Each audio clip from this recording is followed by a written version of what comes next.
Identidad, cultura y el acontecer diario están en La Hora del Museo. Desde ahora les invitamos a un encuentro cotidiano con nuestra historia. Aquí comienza La Hora del Museo, un programa del Museo Histórico Nacional y Radio USACH 94.5. Hola, ¿cómo están? Sean muy bienvenidos y bienvenidas a un nuevo capítulo de La Hora del Museo, tu programa de entrevistas favorito, el programa del Museo Histórico Nacional, que cada día nos sorprende en la señal de Radio USACH. Y te cuento que el día de hoy vamos a conversar con la escritora y periodista Isabel Ossa Guzmán acerca de la saga de mujeres chilenas que escribió para editorial Mis Raíces y que este año se va a completar con el 10º volumen dedicado a la figura de Isabel Riquelme. ¿Cómo estás, Isabel? Muy bien. Gusto tenerte acá para conversar acerca de esta colección tan bella, ¿no? Que es un tremendo tesoro. Lo voy a mostrar desde ya a la cámara. Uh-huh. Acá hay 9 libros, ¿ya? Y de verdad que está increíble, porque son libros ilustrados, son biografías de mujeres que han sido muy importantes para la historia de nuestro país, pero que no necesariamente son tan conocidas. Y yo creo que eso le da un plus, ¿no? Porque obviamente todos sabemos de Gabriela Mistral, de Violeta Parra, pero es interesante mirar estas otras mujeres, ¿no? Por supuesto. Pero antes de hablar de la colección, quiero que nos cuentes acerca de tus inicios como escritora. ¿Cómo es eso de que siempre supiste que te ibas a convertir en escritora? Me llamó la atención esa declaración. Sí, siempre que me preguntan desde cuándo soy escritora, la verdad que yo digo que soy escritora desde que aprendí a escribir.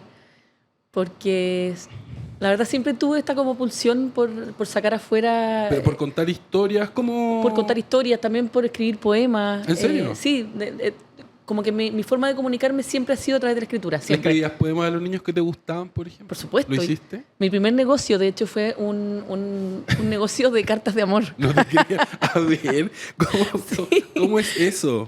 A mis hermanos grandes, yo estaba, ponte tú, no sé, de haber tenido 10 años, ¿Ya? Y le escribía a mis hermanos grandes y a los amigos de mis hermanos grandes cartas de amor para sus enamoradas. ¿En serio? Y les cobraba 100 pesos por cada carta. Oye, pero una emprendedora y una escritora, las dos cosas... Sí, desde muy chica, la verdad. Como te digo, desde que aprendí a escribir supe que lo mío era eso. Es interesante porque, por ejemplo, acá vienen muchos artistas visuales y yo siempre les pregunto, bueno, pero tú eras el bueno para el dibujo en el colegio. No todos eran el bueno o la buena para el dibujo en el colegio, pero es interesante en el caso de los escritores porque a veces es una habilidad que es un poco más, podríamos decir, puede ser algo más personal, ¿no? Que la gente no sabe, que hay muchos escritores que, por ejemplo, escriben cartas de amor, pero nunca las mandan y eso queda guardadito. Por supuesto. Pero en tu caso no, era algo que se manifestaba, que tú lo socializabas. Sí, la verdad es que siempre, ¿Sí? siempre, toda la vida. Sí, o sea, bueno, cuando era más chica, por supuesto, en la infancia y en la adolescencia era una escritora como de lo doméstico, como decís tú.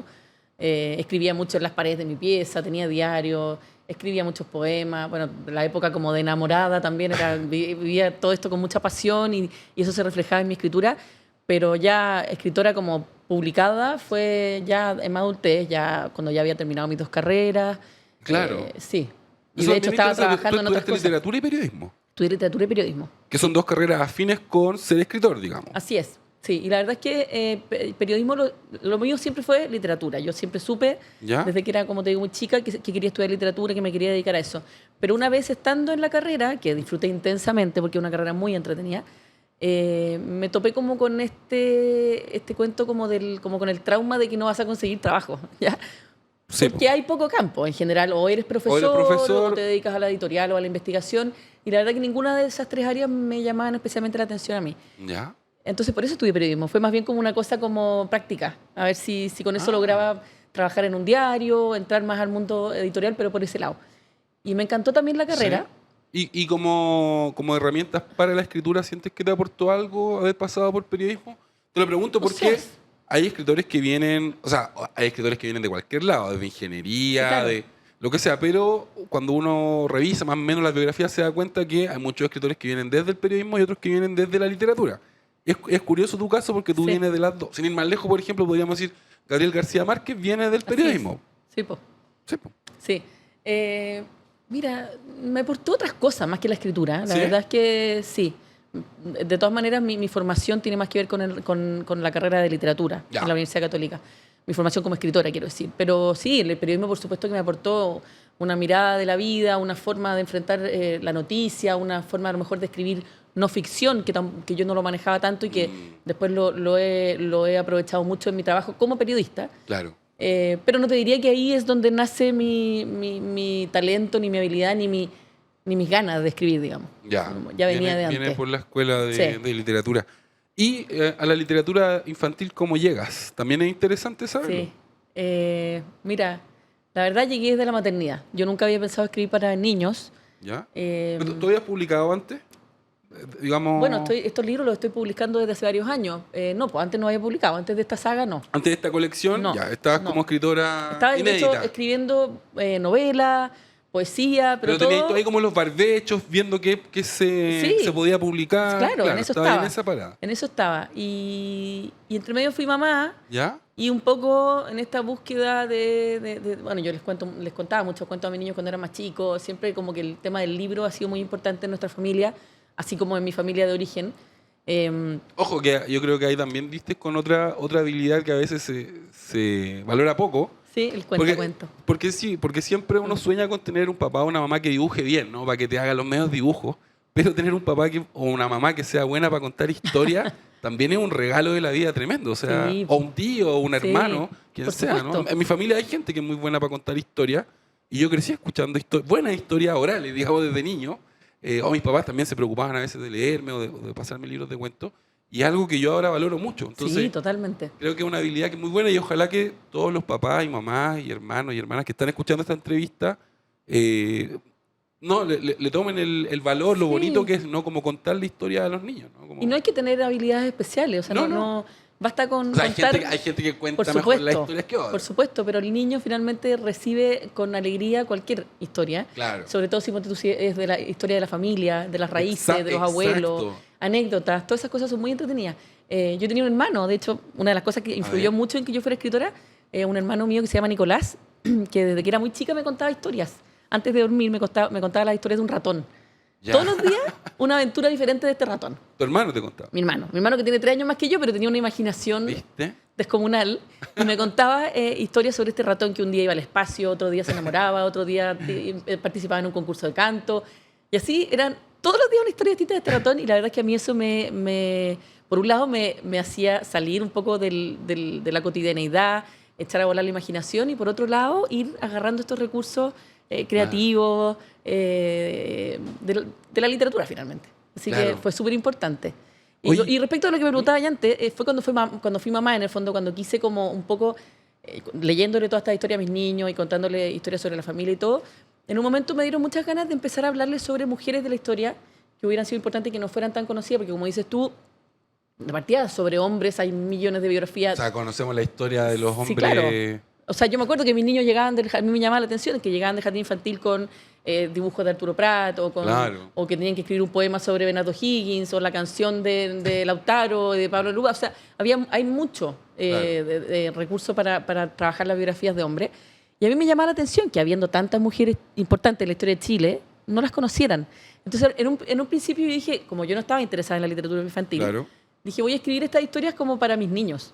Ya voy a hacer como una cosa así familiar. ¿Ya? Les voy a escribir a ellos y para que ellos sepan que existen estas mujeres. Y fue agarrando vuelo este proyecto y finalmente me di cuenta que no, que tenía que ser casi como era como un aporte social al final. Era como que los niños de Chile tenían que saber que habían habido muchas mujeres importantes Exacto. en distintos ámbitos de acción y que no eran conocidas, pero que igualmente su aporte había sido muy transformador y muy importante para la sociedad chilena. Exacto. Y eso también abre la historia, ¿no? Porque, por ejemplo, yo, que fui educado en la década del 80 y del 90, crecí leyendo una historia donde era la historia de la guerra, la historia de los hombres, era ese ámbito, ¿no? De, Claro. de la política también, Sí. del poder, que es parte de la historia, pero cuando uno empieza a observar la historia o se introduce la mujer, ¿no? En la historia, uno necesariamente también empieza a darse cuenta que la historia no es solo la historia de la guerra, ¿no? Que también puede ser la historia, no sé, de la maternidad, de un Por supuesto. artista, de una hermana, de lo que sea. O sea, es otra forma de concebir la historia que también me parece que es mucho más enriquecedora, ¿no? La historia como de lo doméstico, de lo más cotidiano. Exacto, exacto, creo que eso también. Oye, te quiero llevar también a otra cuestión, considerando que eres escritora de literatura infantil. No sé si tú escuchaste acerca del caso que ocurrió hace poquito de Roald Dahl, del escritor de Charlie y la fábrica de chocolate, Sí. que van a reeditar sus obras, Sí. pero modificaron los textos, ¿no? Modificaron los textos con... Espérate, que me avisaron que tenemos que parar. ¿Ya? Te voy a hacer la pregunta después de la primera pausa de esta hora del museo. Para todos los que están escuchando esta entrevista, les cuento que el día de hoy estoy conversando con la escritora Isabel Ossa Guzmán acerca de una verdadera maravilla. Es esta colección de biografías de mujeres. Las voy a mostrar acá.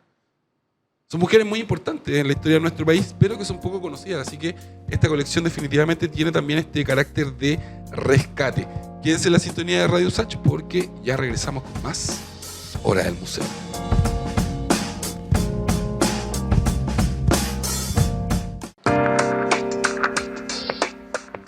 Y ya estamos de regreso en la Hora del Museo, tu programa de entrevistas favorito, el programa del Museo Histórico Nacional que siempre nos sorprende en la señal de Radio Usach. Y les cuento que el día de hoy estoy conversando acerca de una verdadera maravilla que ustedes pueden encontrar en sus librerías favoritas y también directo en la editorial Mis Raíces. Me refiero a esta colección de biografías ilustradas de mujeres de nuestro país. Grandes mujeres chilenas, pero que quizás no son tan conocidas. Vamos a hablar, ¿no? Obviamente de estos personajes de nuestra historia. Y me acompaña la escritora de estos libros, ¿no? Isabel Ossa Guzmán. Isabel, en el bloque anterior no pude terminar de hacerte la pregunta, pero tengo muchas ganas de conocer tu opinión sobre este caso, ¿no? De lo que le pasó al escritor Roald Dahl. Él ya falleció, van a reeditar sus obras, pero modificadas, adaptadas para no herir las sensibilidades de nuestro tiempo, digamos. Esto significa, mira, te voy a leer cómo lo tituló la tercera. Sin feos, gordos ni negros, reescribe los libros de Roald Dahl y crece el debate si es inclusión o censura. A partir de esto, considerando que tú eres escritora de literatura infantil, por una parte, me gustaría saber si tú crees que esta es una situación que se da particularmente con la literatura infantil que se considera como que se puede considerar como una literatura de segunda categoría, ¿no? Porque quizás a un escritor de ficción adulto esto no se lo harían. No sé cómo lo ves tú.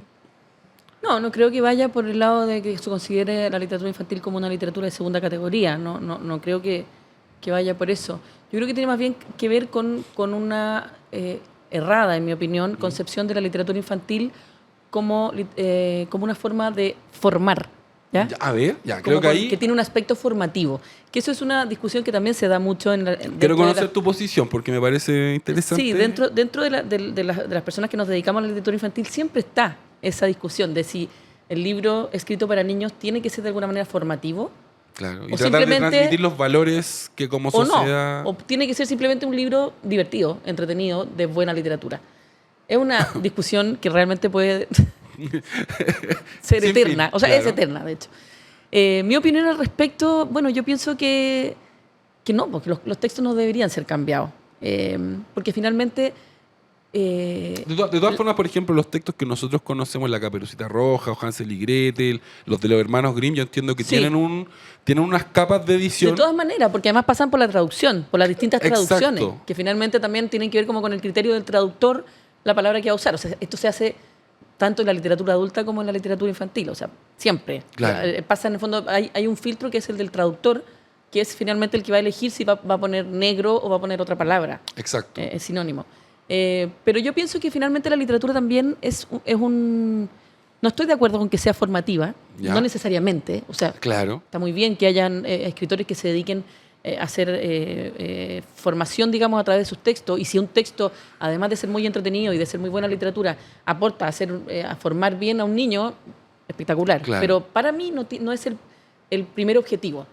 No debería ser el primer objetivo. O sea, para mí no lo es. Claro. No es el primer objetivo. Mi primer objetivo es escribir buena literatura y que los niños pasen un buen momento leyendo el libro que yo les escribo.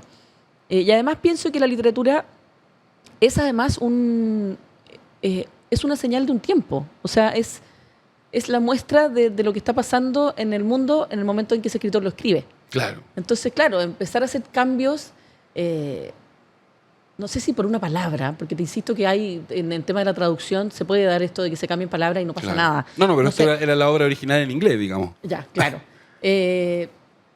Por eso te digo, yo pienso que no se deberían cambiar en el sentido de que finalmente si el escritor lo escribió de esa manera es porque en esa época se hacía de esa forma y de alguna manera habla de lo que estaba ocurriendo en su mundo al momento de escribir. Claro. ¿Ya? Pero no me parece grave tampoco que, con tal de no dañar ninguna susceptibilidad y de a lo mejor de hacer más transversal la literatura, se Claro. cambie un par de palabras, siempre que no se cambie el sentido de la historia.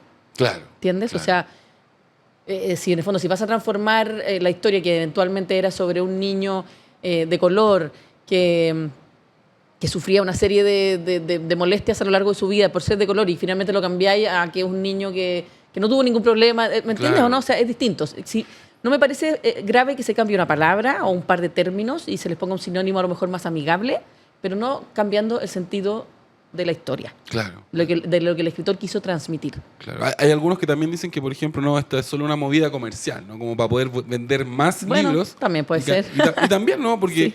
no nos olvidemos que el libro es una industria también. Pues, o sea, Claro, y una industria que está bien venida menos, además, porque Claro. ya cada vez se lee menos. se lee menos. Pues, el teléfono, por ejemplo, es un gran competidor del libro, ¿no? Por Así es. por la atención. Ya no es solo la televisión, además está el teléfono. Y la consola y muchas cosas que compiten Claro. en la literatura infantil. Claro que sí. Ya, volvamos a la colección. Tú me contabas que esto había partido, ¿no? Porque tú le comenzaste a contar historias a tu hija y por ahí, ¿no? Surgió el germen de empezar a investigar sobre mujeres. Sin embargo, quiero volver a esta historia. ¿Por qué? Porque esto comenzó en 2014 y entre 2014 y 2023 hubo un boom de Sí. rescatar esta historia. Sí. Entonces, me interesa saber, porque tú fuiste precursora de alguna manera. Entonces, Sí. cuéntame cómo llegaste a la editorial con este proyecto, cómo fueron las conversaciones con la Fran, cómo empezaron a armar, a idear la colección, porque, como te digo, también tienen el mérito, ¿no?, de haber sido Sí. precursora. Sí, así es. Mira, yo pienso que más que precursora, yo siento que en ese minuto hubo como un boom intelectual a nivel mundial ¿Ya? de este tema que estaba como gestándose. Habían muchas personas en el mundo ya pensando en esto y de hecho coincide porque de alguna manera salimos todas como más o menos al mismo tiempo Claro. con el tema de las mujeres rebeldes, las Las mujeres chilenas. bacanes. ¿sí? Claro. Entonces yo creo que había ya como una inquietud respecto de este tema que ya se estaba trabajando. O sea, había varias personas en el mundo que se estaban haciendo cargo de esta inquietud. Pero sí, en Chile efectivamente fui bastante precursora. Como te digo, yo llegué en 2014 a la edición Mis Raíces. Llegué donde ellos porque sabía que ellos se dedicaban a publicar libros sobre temas patrimoniales. Por lo Claro. tanto, era un lugar como adecuado para entrar con una colección como esta. Mi idea, por supuesto, que era escribir 100 libros sobre mujeres. Entiendo que tenías 80 mujeres Sí, seleccionadas. Sí, sí. Y me costó mucho seleccionar 80. O sea, oye, pero- Claro, es que es muy difícil porque de verdad que si cuando tú entras en este mundo de investigar sobre las mujeres a lo largo de la historia, la verdad es que hay muchas, mucho, muchas, claro. y en todos los ámbitos de acción. O sea, es impresionante en la literatura, en el deporte, en la historia, en la política, en todas partes. Entonces, la verdad que fue muy difícil. Yo llegué con estas 80 proponiéndoles hacer o un libro o varios libros Pero claro, por un tema comercial, etcétera, llegamos a ella les encantó, a la Francisca Jiménez, que es mi editora, le encantó inmediatamente el proyecto, pero claro, me lo aterrizó un poco. Bueno, el trabajo de la editora. Por po, supuesto. El trabajo de la editora. Y llegamos finalmente después de mucho trabajar y de mucho pulir, llegamos a 10. A 10. Y ahí que me interesa eso, porque son de 80, llegar de 80 nombres a 10, ¿qué criterios se usaron ahí? ¿Cómo fue ¿Qué Fue era terrible. lo que estaban buscando? Fue terrible. Fue como una amputación permanente. No, la verdad es que los criterios que usamos fueron dos. Por un lado, la idea era que fueran mujeres que hubieran hecho un aporte sustancial a la Ya. historia de Chile. Y por otro lado, que no fueran tan conocidas. O sea, Ya. que no fueran conocidas, porque finalmente, como tú dices, había libros sobre Gabriela Mistral, sobre Violeta Parra y sobre Javiera Carrera, que Sí. son como los tres personajes femeninos de la historia que la mayoría de los niños conocen y Claro. de los cuales se aprende en los colegios, etcétera. Entonces queríamos levantar y poner en valor la imagen de mujeres que, siendo a lo mejor tan o más importante que esas tres mujeres, fueran desconocidas o hubieran sido invisibilizadas a lo largo de la historia. Y claro, y ahí llegan a esta selección de 10 Bueno, y el segundo criterio. A ver, sí, por favor. El segundo criterio es que fueran. No, pues ya te dije, los dos criterios era que fueran mujeres que hubieran hecho su aporte y que no fueran tan conocidas. Claro, eso eran las dos. Y después, finalmente, lo que hicimos también, hubo como un tercer criterio que fue como un poco que cada una representara como un ámbito. Ya. A ver, Claro. quiero que volvamos sobre ese tercer criterio. Okay. Pero tenemos que parar, tenemos que irnos a una pausa. Eso sí, nos queda programa, nos quedan 2 bloques para seguir conversando acerca de esta colección de biografías de grandes mujeres de nuestro país que publica editorial Mis Raíces. Quédense en la sintonía de Radio Usach, porque ya volvemos con más entrevistas.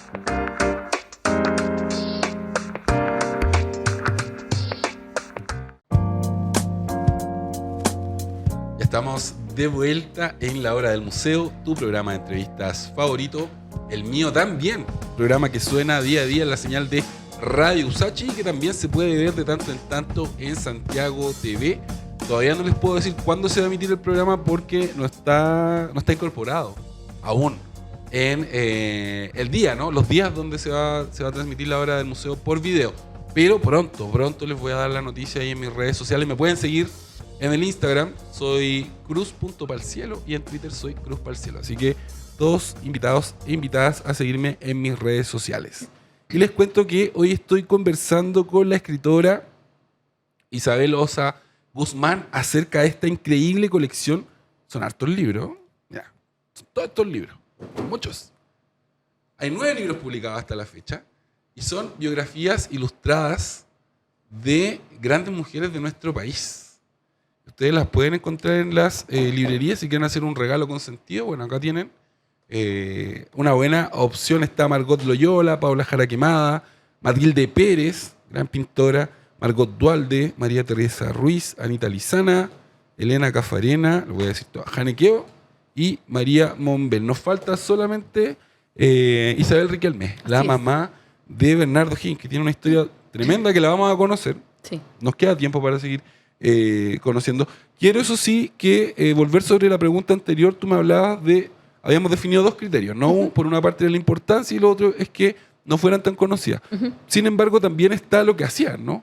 Porque también yo creo que hay una cuestión, hay una posición editorial, ¿no? Decir, bueno, quiero mujeres que sean solo políticas, o mujeres que solo sean artistas, escritoras. Uh-huh. Pero es bien variada la selección también respecto a ese sentido, ¿no? Como hay deportistas, poetas, cantantes, de todo. Entonces cuéntanos también un poco acerca de eso. No, eso tiene que ver más que nada con que la colección sea lo más representativa posible de la mujer. Esta idea de que las mujeres han estado en todas, siempre. En todas, siempre. Que no es una cosa del siglo XX, sino que desde que Chile es Chile, o incluso desde antes, porque ahí está Janequeo, que es de la guerra de Arauco, claro. Han sido mujeres aguerridas, trabajadoras y que han tenido un impacto importante en la historia de Chile. Entonces es eso, que sean, al elegir una de cada como ámbito, la idea es que representen a su vez a todas las que están detrás de ellas en ese ámbito, por lo tanto a la mujer chilena en general. Oye, ahora quisiera también que nos cuentes un poco acerca del proceso de investigación que hay detrás de estos libros, porque claro, una cosa es decir, bueno, soy escritora, voy a escribir acerca de estas mujeres, pero buscar la fuente de información, todo. Cuéntanos un poquito acerca de eso también.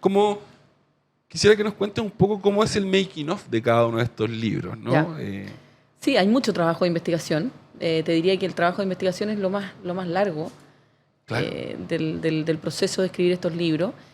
Porque si bien estos son libros de bioficción, en el sentido de que son como, por decirlo así, como historia novelada para niños, ¿ya? O sea, igual tienen ficción, por supuesto que tienen que basarse, o sea, la base de la historia tiene que ser... ¿No puedes inventar la biografía? No, por supuesto que no.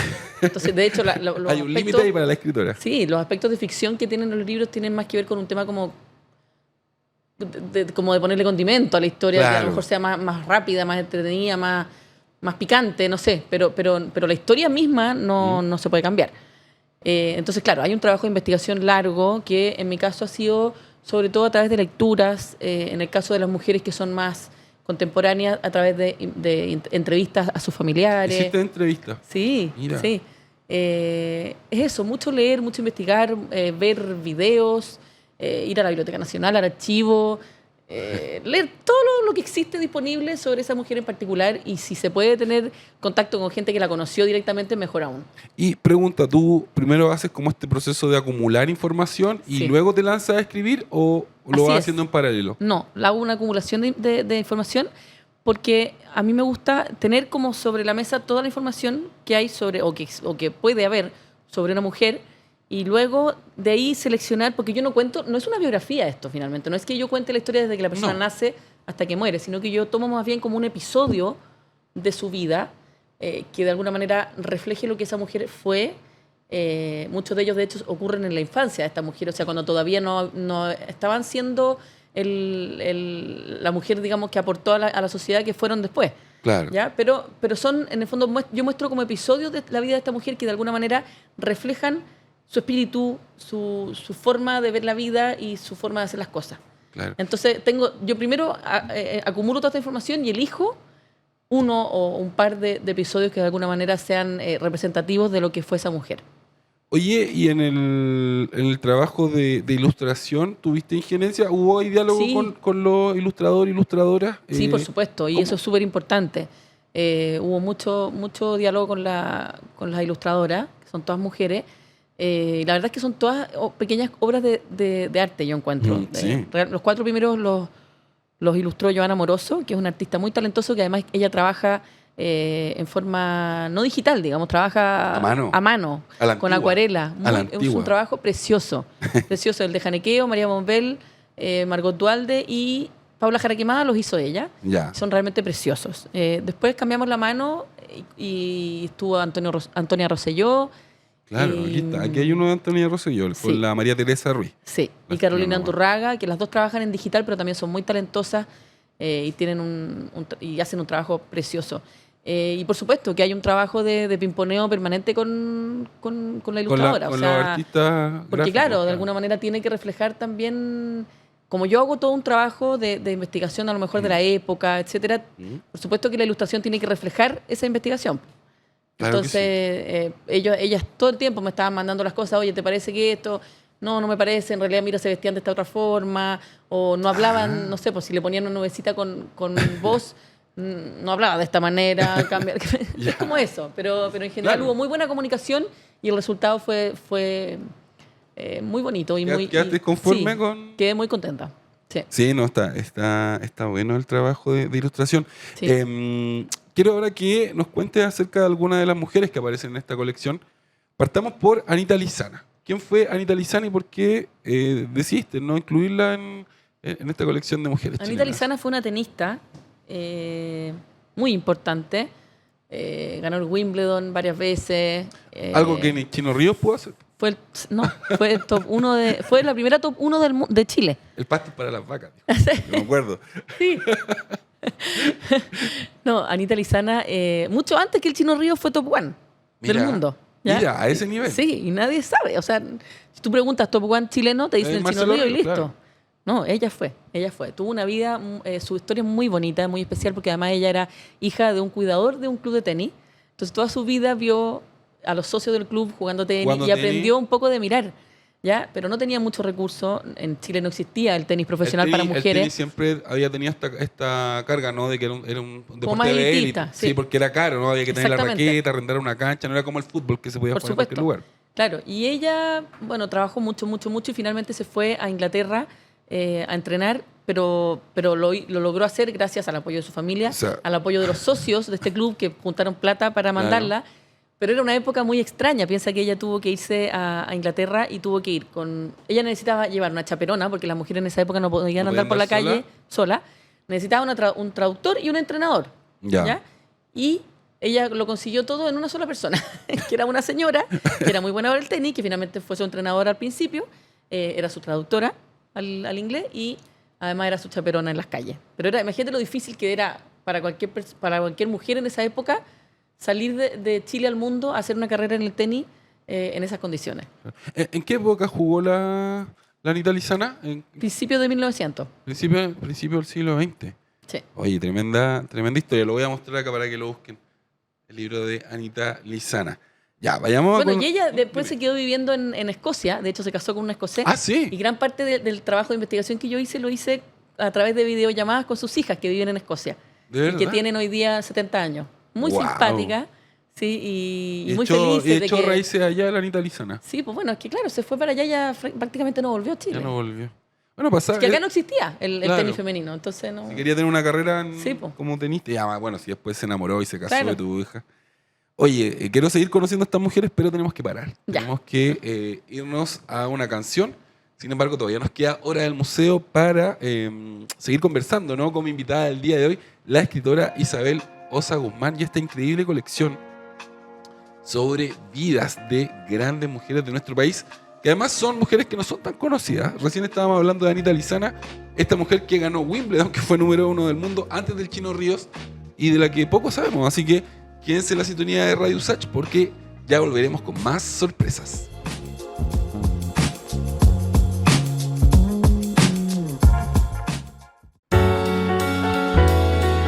Ya estamos de regreso, último bloque de la hora del museo, tu programa de entrevistas favorito, el programa del Museo Histórico Nacional, que siempre nos sorprende en la señal de Radio Usach. Y les cuento que el día de hoy estoy en muy buena compañía, estoy junto a la escritora Isabel Ossa Guzmán y estamos conversando acerca de estas joyitas, estos libros que rescatan la historia de grandes mujeres de nuestro país y que son también mujeres que no necesariamente son tan conocidas, ¿no? Que yo creo que eso es bien importante, visibilizar grandes mujeres que obviamente quizás no todos conocemos. En el bloque anterior yo te estaba preguntando por Anita Lizana, Isabel, pero ahora quiero que nos cuentes acerca de Janequeo. ¿Qué fue Janequeo? ¿Por qué hacerle un libro a Janequeo? Bueno, Janequeo es la única de las mujeres de la colección que no se sabe si efectivamente existió o no. ¿Ya? Es una figura un poco mítica. En el pueblo mapuche la consideran, por supuesto, una figura como muy, muy respetada y absolutamente real. ¿Ya? Pero no hay mucha... Bueno, también tengamos en cuenta que en esa época la historia la escribían los españoles, por lo tanto no era tan Claro. objetiva.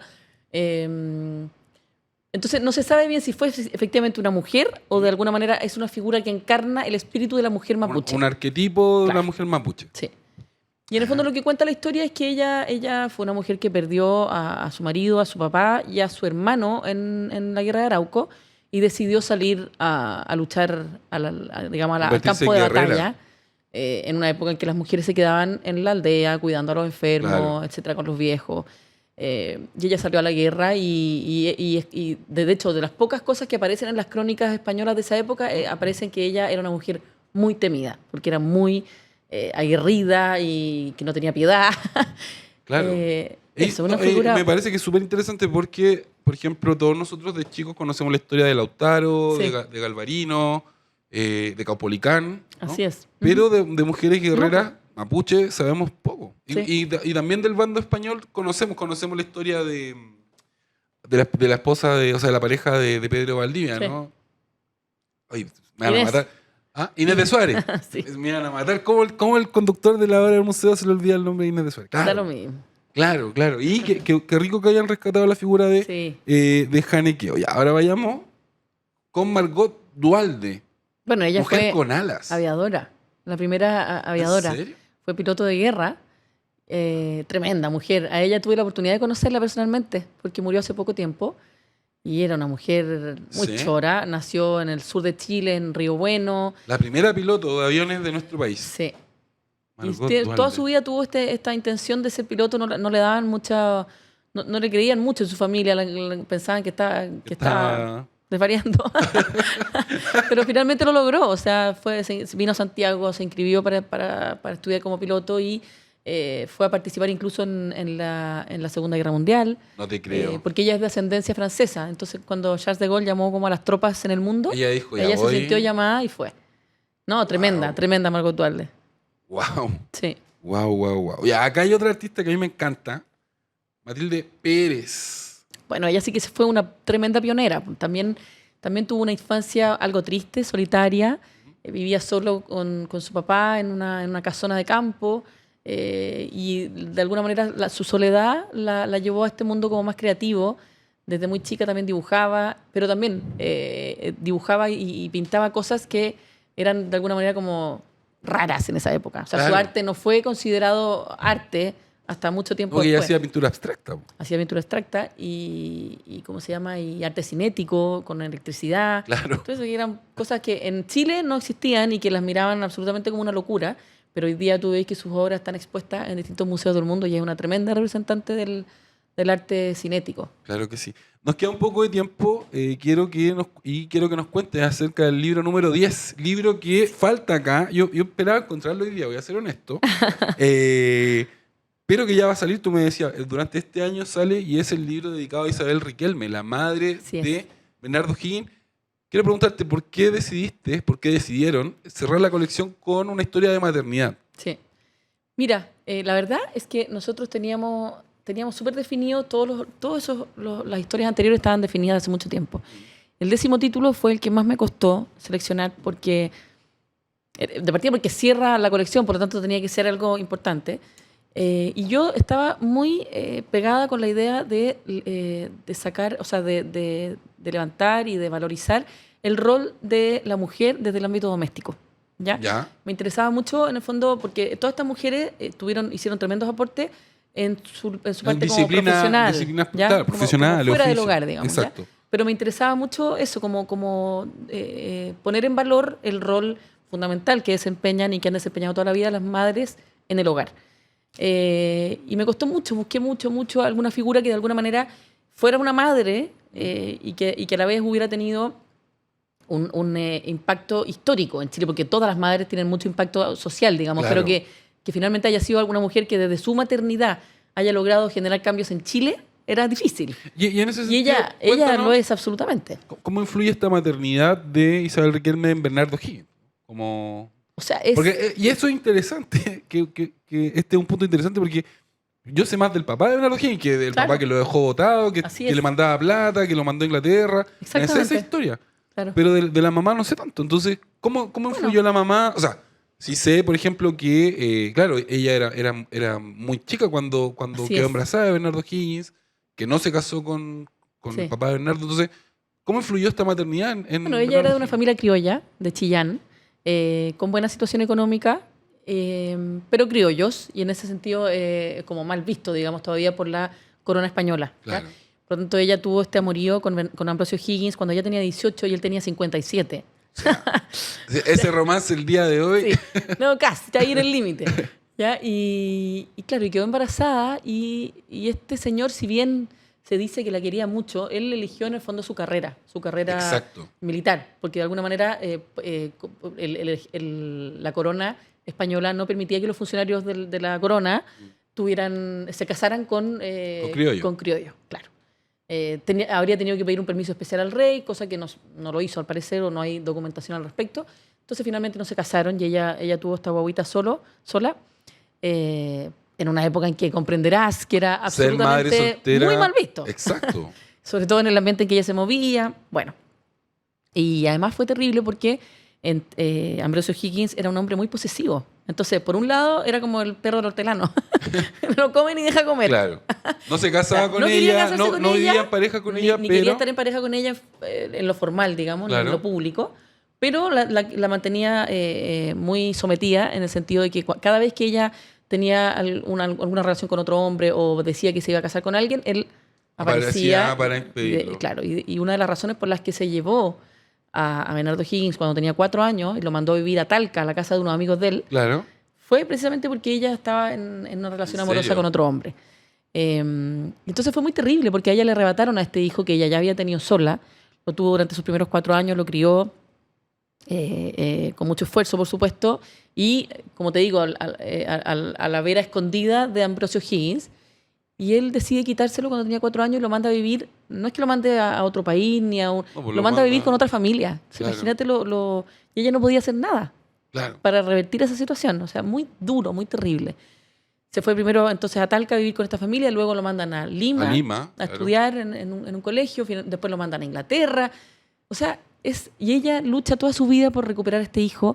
Entre medio él pasa un tiempo, vuelve a Chillán y está en el Colegio de Naturales de Chillán. Y ella ahí es donde empieza como... Esto fue como cuando tenía como 8 años. O sea, entre los 4 y los 8 perdieron casi completamente el contacto, salvo ella mandaba algunas cartas, pero no recibía mucha respuesta. A los 8 ya empezaron a tener esta relación más física, más fuerte. Física me refiero a que estaban en el mismo lugar, digamos, y se podían ver. Claro.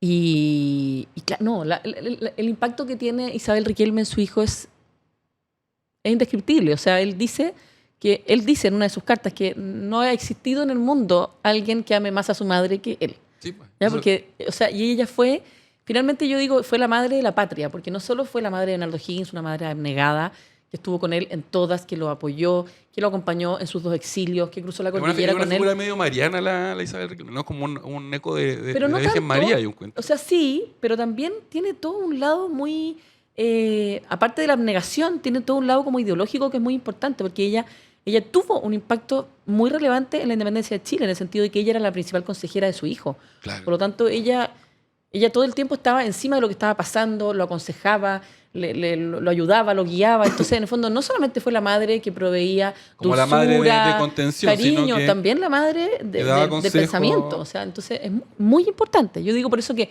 no solo fue la madre de Bernardo, sino también fue la madre de la patria. Y además ella, durante el exilio, cuando antes de la Reconquista, que se fueron a Mendoza y a Buenos Aires, ella fue la madre también de la mayoría de los chilenos que estaban allá preparando la Reconquista, o sea la independencia, claro, digamos. Entonces fue una figura materna no solo para Bernardo, para mucha gente y en general para Chile. Isabel, lamentablemente se nos acabó el tiempo. Te quiero agradecer. Te quiero felicitar también a ti y a la editorial por haber sacado estos libros. Espero con ansia, el último, el libro dedicado a Isabel Riquelme. Si te quieres despedir brevemente, porque ya estamos un poco pasados, este es el momento. Bueno, muchas gracias por escucharme, muchas gracias por la invitación. Los animo a que me sigan en redes sociales, @IsabelOsaEscritora, y ahí podemos conversar, me pueden mandar DMs para saber más cosas sobre la colección. Y los libros los pueden encontrar en librería y en la página web de la editorial, en el sitio web de la editorial, que es misraices.cl. Ya pues, te dejo un abrazo, un beso y abrazo también para todos y todas quienes escucharon esta entrevista. Yo soy Luis Cruz, el conductor de La Hora del Museo, y chao. Esto fue La Hora del Museo, un encuentro cotidiano con nuestra historia. Un programa del Museo Histórico Nacional y Radio USACH 94.5.